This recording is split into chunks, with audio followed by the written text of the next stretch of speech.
મારી આગળ કોઈ ચાલશો નહીં, કેમ કે હું તમને અનુસરીશ નહીં,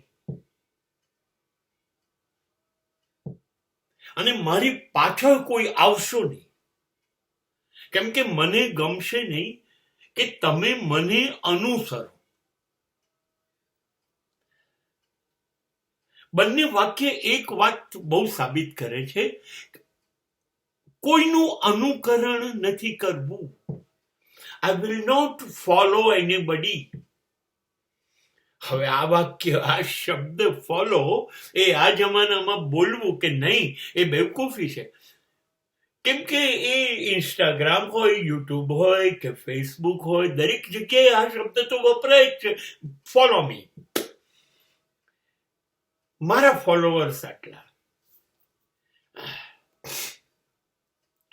પણ વાસ્તવિકતા એ છે કે કોઈને અનુસરવું નહીં, અનુકરણ કરવું નહીં. નો ઇમિટેશન. કેમ કે એમાં તો તમે પરફેક્ટ થશો તો એના જેવા બની જશો, અને તમારે કોઈના જેવા બનવાનું નથી એવું ઈશ્વરે તમને પહેલી વખતે જ કાનમાં કહી દીધેલું. તારે તારા જેવા બનવાનું છે. હું તને તું બનવા મોકલું છું, કોઈ બીજું નહીં. માની લઈએ, હવે તમે વિચાર કરો, કૃષ્ણ કોને અનુસર્યા હતા?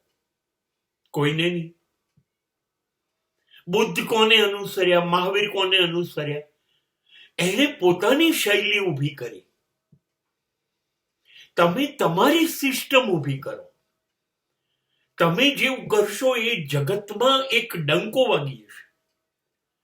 એ કરે છે એવું હું કરું, એ ચાલે, એ હસે, એ જીવે, એ રડે, એ બોલે, એની નકલ. નકલમાં અકલ તો વાપરવાની નથી. અને માટે કહ્યું છે અનુકરણ એ મરણ. કેમ કે એ મરણ એટલા માટે કે તમે પરફેક્ટ એના જેવું કરતા તો થઈ જ જશો, પણ એનાથી આગળ નહીં જઈ શકો. એક વખત એવું બન્યું, ચાર્લી ચેપ્લિન વિશ્વ શ્રેષ્ઠ કલાકાર હતા એ જમાનામાં, અને એ વખતે સ્પર્ધા થઈ કે ચાર્લીની નકલ કોણ કરી શકશે. અને જે બહુ અદભુત નકલ કરશે પહેલો, બીજો, ત્રીજો નંબર આપવામાં આવશે, એને ઇનામ આપવામાં આવશે. એ સ્પર્ધામાં બોલ્યા વગર ચાર્લીએ પણ ભાગ લીધેલો. અને પરિણામ આવ્યું ત્યારે ખબર પડી કે 1 થી 3 ચાર્લી નહોતો. ઓરિજિનલ ચાર્લી ચેપ્લિન 1 થી 3 નહોતો. એનાથી શ્રેષ્ઠ એની નકલ કરનારા હતા. ત્યારે ચાર્લી ચોથો આવેલો. એટલે નકલ જે છે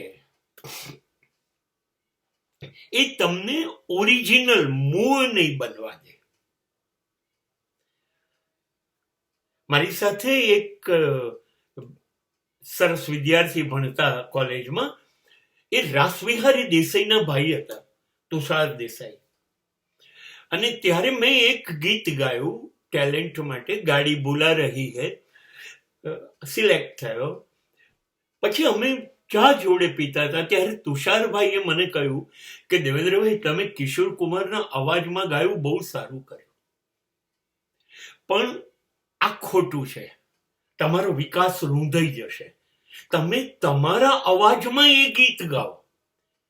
તમે શું છો, તમારો અવાજ શું છે એ તમને ખબર પડશે.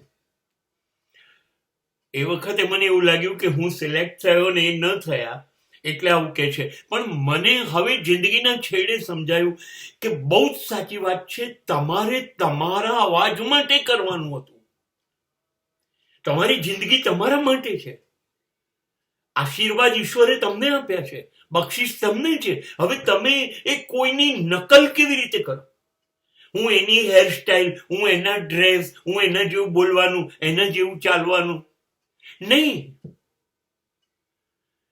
હું એવો બનીશ, હું કોઈની નકલ નહીં કરું, મારી એક પ્રથા ઊભી કરીશ અને લોકો મારી પ્રથાને અનુસરશે. એટલે ઇમ્પોર્ટન્ટ નવી પેઢી અત્યારે ઘણી આ દિશામાં છે, એનો આદર્શ હોય છે અને એને એ અનુસરવા માંડે છે. એના જેવા કપડા, એની હેરસ્ટાઈલ, એના જેવી દાઢી. નહીં નહીં નહીં, તમે તમારી પોતાની એક અદા ઊભી કરો જે ક્યારેય કોઈ ભૂલી ના શકે વર્ષો સુધી. અનુકરણ એ મરણ જ રહેશે.